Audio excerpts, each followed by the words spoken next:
This bout is sanctioned by the New York State Athletic Commission, the Boxing Commissioner, the Honorable John R. Branca. It's approved by the World Boxing Association and the International Boxing Federation. The WBA supervisor at ringside is Alberto Aleman of Panama. The three judges are Eva Shane from New York, Harold Letterman from New York, and Vinny Rainoni from New Jersey. Two physicians at ringside are Dr. Earl Slaw and Dr. William Latham. The timekeeper is Freddie Albatello, and counting for the knockdown seconds, Tony Perez. The referee for this championship bout is Arthur Mercanti from New York. And now let's get ready to rumble. This is it. 15 rounds for the undisputed middleweight championship of the world. Introducing first in the red corner. He's wearing green trunks and weighs 159.5 pounds. His professional record, an outstanding one. 38 victories, only 2 losses and 2 draws. 23 by knockout. He's formerly from Syria and now from Brooklyn, New York.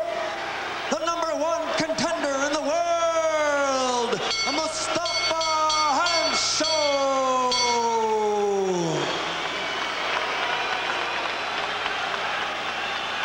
And now, ladies and gentlemen, in the blue corner, wearing blue trunks at 159.5 pounds, his record, 59 victories, only 2 losses and 2 draws.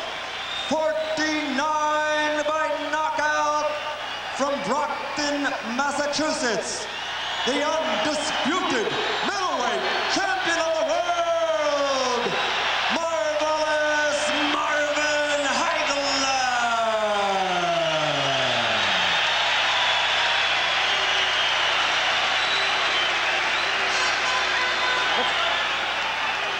Arthur Mercanti, the referee, with the instructions. Good evening, Marvin and Hamsha.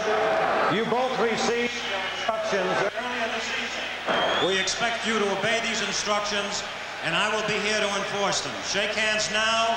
Return to your corners to await the starting bell. Good luck. And as is the custom with Marvelous Marvin Hagler, he does not shake hands. He says, I only have one thing in mind when I get out there. He says, get him the hell out of there and then shake hands. Here's a look at Mustafa Hamsha. He looks businesslike. He was staring at Marvin Hagler during the pre-fight ceremonies, which here everyone hopes went longer than the fight will. There would not be a feeling out process. Quite naturally, Hamsha is going to go straight for Marvin and try to go to work. Hamsha's tough, no question about it. And this fight will be a good indication as to whether or not Marvelous Marvin Hagler has slipped at all. That was a good right hook by Hamsha that land. It was a pretty good punch, too. Hamsha bedecked in green trunks. On one leg, it says Mustafa Hamsha. On the other, Patty Flood. They were inseparable.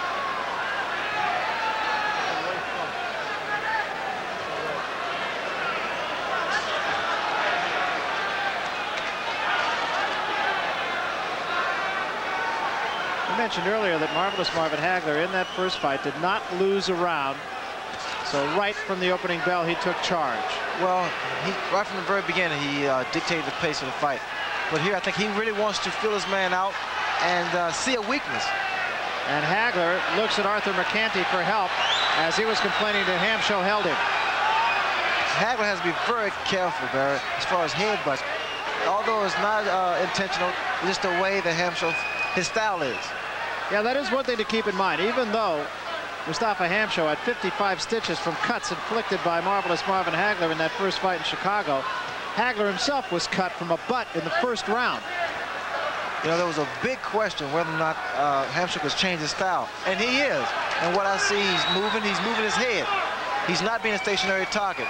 Well, that's what they said, that he bobbed and weaved a lot more now, and he will throw hooks, which he didn't throw too many of in the past. I think what Hamsha's driving force is not only just to win the title, but to do it for Patty Flood, who he loved dearly. butts really could be a factor in this fight. And with these two styles, contrasting though they are, they really do become that much more conceivable. If I'm not mistaken, Bert, it seems to be a trickle of blood already on the left eyebrow of Mustafa Hamsha. So we will watch that. And there is a little bit of blood. At least it shows actually on the belt of the trunks of Marvin Hagler. And there, Hagler is saying was a butt. They just collided with heads. We'll try to watch that if we can. And Hagler is starting to get really frustrated because he felt that it was intentional. Hagler talking to his man, telling him, come on.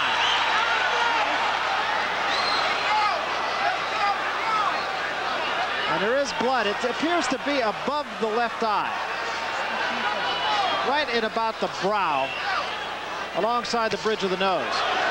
That was a beautiful right hook once again by Hamsha. And Hagler covers up. Watch the head. And Hagler tells Arthur Mercanti that again. That was an intentional headbutt by Hamsha. And Arthur Mercanti steps in there.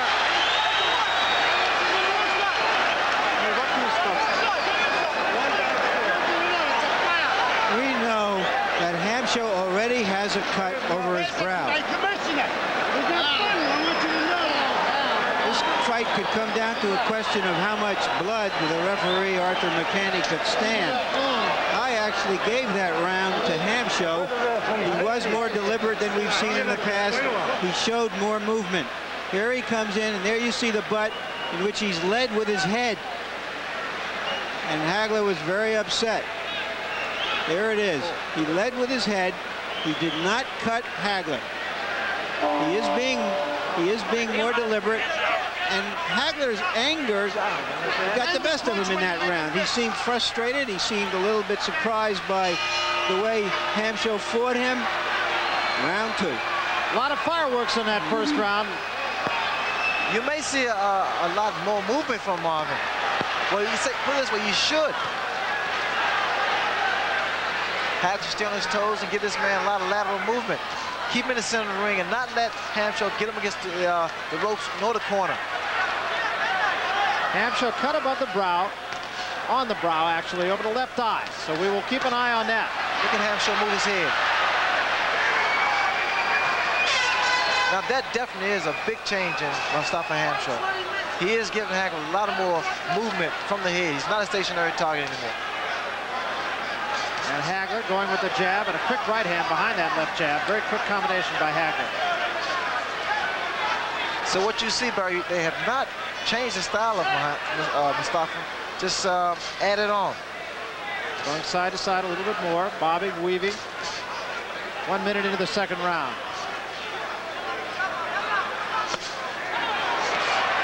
And once more, Hamsha opens up on Hagler, but Hagler a counter-punching right hand.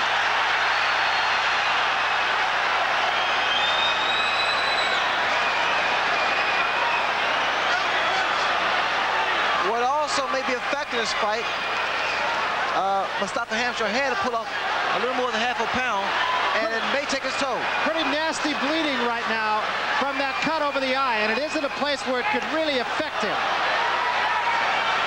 The blood coming down alongside the bridge of the nose, it not yet is getting in Hamsha's eye, but it is that type of cut, and it could really be a factor in this fight.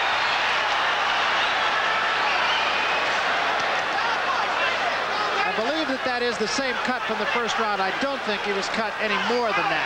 Watch your heads! Marvin must be extra careful of the tactics of Mustafa Hamsha. And Mercanti once more said to Hamsha, watch your head. Watch the shoulders, watch the head. Hagler must be extra careful.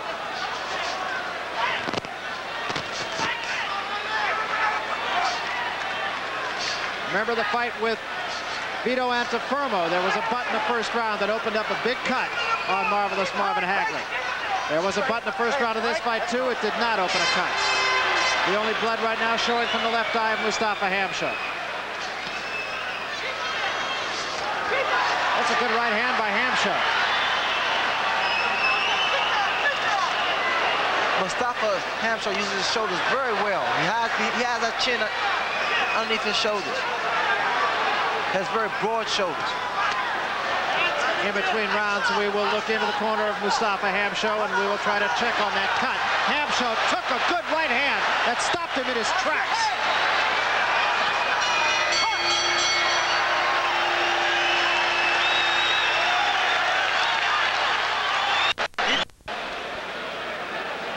Whether Hamsha can fight effectively in this style. He obviously is not getting hit as much as he was in the first fight. And there's that right hand. A clean punch.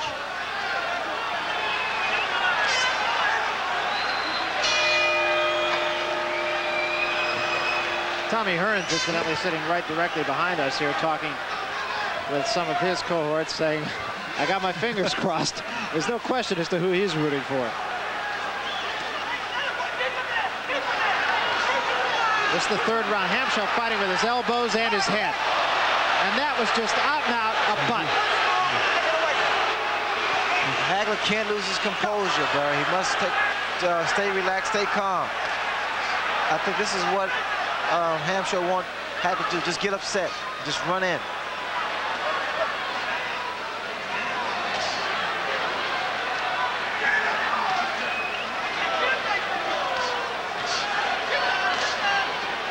Hagler flicking that right hand into the face. A good combination, stunned Hamsha once more. A left and a right hand right behind it. Stop holding, Hamsha! Hagler does not need to load up. That right jab of his is so effective, and it's going to enable him to throw a lot of combination without being susceptible to being hit by the head. And every time Hamsha lowers his head, Hagler takes a half step back.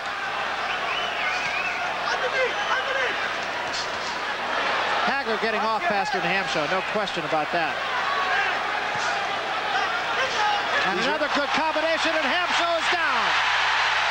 Beautiful combination.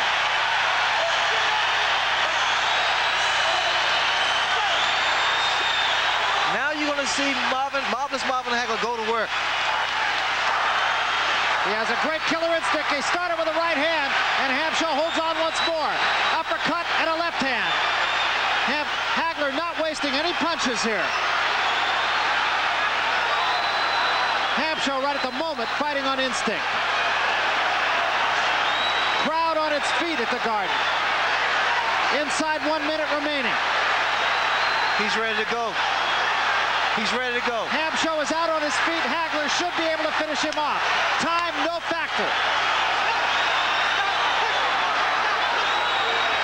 McCarthy says, don't push. There's the right hand. Hamsha is down. He will not get up. This one is all over. A stunning performance by marvelous Marvin Hagler.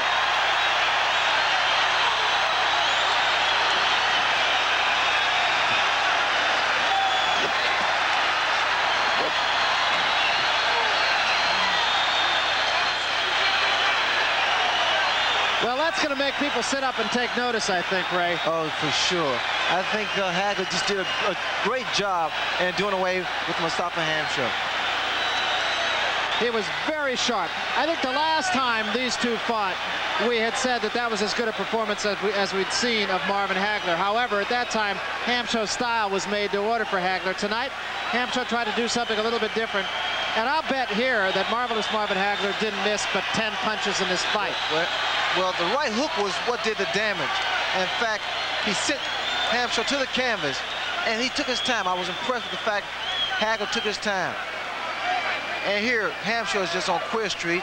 His legs are not steady, and just Hagler just put a barrage of punches together and put Hamsha down for good. And didn't miss any punches, and that really is the key. His punches were very accurate, Barry. He just took his time, and he was very frustrated and angry at first. That right hook there was the final punch and the end of the fight. But frustration was in Hagler's face for a long time because Hamsha did a lot of things. I think Hagler was very concerned, as a matter of fact, about a butt, because that, of course, could turn a fight.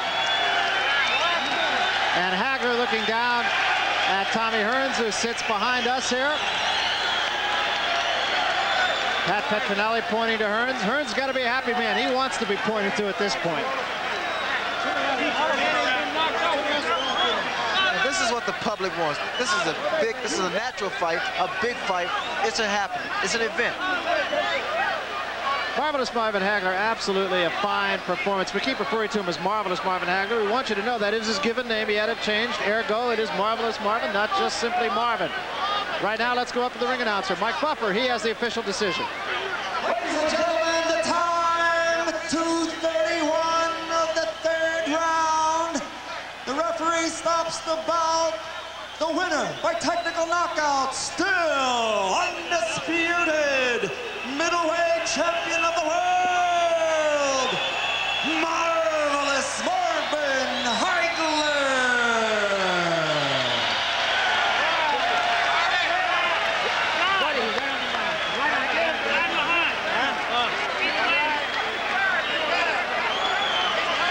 So you heard it, and it was tremendously an impressive performance. And Larry Merchant trying to get in position to talk with the winner, Marvelous Marvin Hagler. And let's go to Larry Merchant right now. Marvin, it looks like you came into this fight really angry for the first time in some time. Yeah, that was true. But first of all, I want to say happy birthday to my grandmother, Bessie Hagler, and also to all my sparring partners who helped me to get in tip-top shape for this fight. Everything was on the money tonight. I knew it was a matter of time. Coming back, I put on more weight. You know, like I was too light the last time. But this time I had the punching power. Oh yeah, getting better. Give me Tommy Hearn. What happened when he butted you, Marvin? Excuse me? What happened when he butted you? Well, you see him very dirty. It's very obvious. I see then there was no referee out there in this ring. So you want to play dirty? I play dirty. You seemed even almost wild in your anxiety to hurt him. Well, I stopped it, though. I cut it down and started putting things together, and I realized, let him off a little bit. He's got to leave an opening. Let him get the crazy. Let him be the crazy one. Wasn't he trying not to come in a straight line at you as he did in the first fight? He tried to be a little cute. More bobbing and weaving, but he can't whoop Marvelous Marvin Hagler. That's it. Nobody can whoop me. I'm the best. They won't give me the credit, not even you. But I'm the best. I'm waiting one day to hear you say that I am the greatest. I'm waiting. We're going to take a look at the second knockdown, Marvin. Describe it for us. Well, I was a little wild, like you said. I had to settle down. I tried to put the combinations together. Nice. Nice uppercut. Didn't just matter of just putting it to punching. I had so much more combinations, and we was planning on using. Here it comes again. This is one of the punches that I worked on in training camp here, because he drops his right hand there a little bit. And like I said, he's got a big heart. He's courageous. He came to fight, but he can't whoop no Marvelous Marvin Hagler. Did you want to put a show on here in your debut at Madison Square Garden? My debut right here at Madison Square. This is the highlight of my career, and I'm glad that I've done it right here at Madison Square Garden. I'm glad that what had happened was by me being exposed to the rest of the world and come here. New York was ready for me. They were ready. It's a good birthday present. Also, today is my manager, Goodies, and Pat Petronelli's birthday also. And also my grandmother, Bessie Hagler. What's the next fight? Well, we don't know. We're taking one step at a time. But you know who we want. You know who the public want. You can ask them. I'm going to tell you, he better come and get me before I decide that I don't want him. Because money's not everything, and that's what I'm trying to say. I want to show my championship skill out here and show the people that I am a true champion. I hold all 3 belts, and I love to see all the championships be united. Thanks so much, Marvin Hagler. I'll be back with a final comment in a moment, but now back to Barry and Ray. All right, thank you very much, Larry Merchant. Incidentally, you saw a little head pop in behind Larry Merchant and Marvelous Marvin Hagler. That was the head of Vito Antuofermo. There is the head of Tommy Hearns. He's smiling with good reason, Ray. Well, you're talking about a big fight, a fight that the public want to see. It's Thomas Hearns and Marvelous Marvin Hagler, Barry. I mean, that's a natural fight. It's a big fight. It's an event, and I think people want to see that, especially now. And they say, of course, that styles make fights. I think styles made this fight. It particularly made it, of course, for the winner, Marvelous Marvin Hagler. What will it do against Tommy Hearns? Well, I tell you, it's going to be a strategic fight from both fighters, and the fact that Marvin now is so strong, and Tommy, he's developed into a middleweight, so it's an interesting matchup. Well, a very, very impressive victory, I think it's fair to say, for Marvelous Marvin Hagler. We've seen him be sharp in the past. I don't believe we've ever seen him be as sharp as he was tonight. For some final words, then, let's go back up to the ring and Larry Merchant.